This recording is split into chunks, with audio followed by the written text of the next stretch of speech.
Kanalimizga xoh kelibsiz. Ushbu videoda O'zbekiston Superligasining 7 tur uchrashuvlari qanday o'tishini ko'ramiz va chempionatning eng sanoatli to'purarlarini yodga olamiz. Men bilan bo'ling.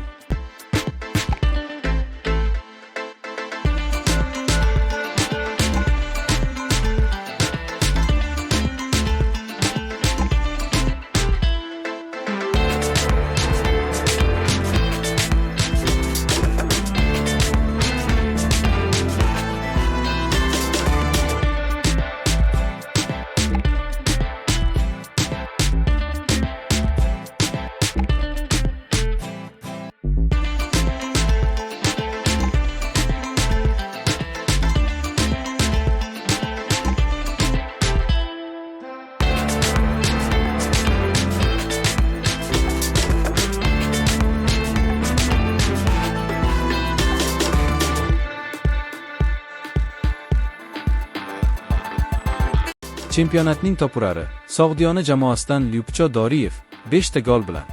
Izohlarda qaysi shahardan tomosha qilayotganingizni va qaysi jamoaga muxlislik qilayotganingizni yozib qoldiring. Bu videoni har doim hafta oxirida qaysi jamoalar o'ynashini bilmaydigan va keyin natijalarni so'rab yuradigan do'stingiz bilan bo'lishing.